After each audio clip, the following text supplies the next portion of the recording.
Welcome to சித்தூஸ் flavour. இன்றைக்கி morning பிரேக்ஃபாஸ்ட்டுக்கு கோதுமை கூழ் பண்ணியிருக்கேன். அது ஒரு பவுலில் நாட்டு சர்க்கரை தேங்காய் பூ கொஞ்சம் தூவி அதை எடுத்தாச்சு. இன்னொரு பவுலில் கொஞ்சம் தயிர் விட்டு ஆனியன் கட் பண்ணி போட்டு எடுத்தாச்சு. இந்த ஆப்பிள் கொஞ்சம் ஒரு ட்ராப் நெய் விட்டு கொஞ்சம் சாட் மசாலா தூவி அப்படியே லைட்டாக ஃப்ரை பண்ணி எடுத்ததுங்க. இது டேஸ்ட் நல்லாயிருக்கும். இனிப்பு உப்பு புளிப்பு எல்லாம் கலந்து இந்த டேஸ்ட் எங்களுக்கு ரொம்ப பிடிக்குங்க.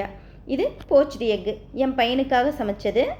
ஒரு கேரட் கட் பண்ணி வச்சுருக்கேன். ஒரு செவ்வாழைப்பழம் எடுத்திருக்கேன்.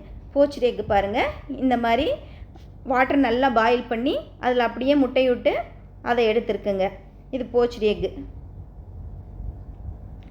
11 மணிக்கு ஸ்வீட் லேசி எடுத்தாச்சு. ஒரு சாம்பார் வடை எடுத்திருக்கேன். லஞ்சுக்கு வரகரிசி சாம்பார் சாதம் பண்ணியிருக்கேன். கேரட்டு எல்லாம் போட்டு மிக்ஸ் பண்ணி எடுத்துருக்கேங்க. மணத்தக்காளி கீரை பண்ணியிருக்கேன். குடல் வடகம் கொஞ்சம் எடுத்திருக்கேன்.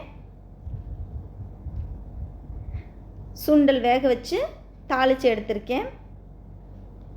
கொஞ்சம் சுண்டை வத்தல் எடுத்திருக்கேன். இது நமக்கு லஞ்சுக்கு. தேங்க்யூ அன்பர்களே.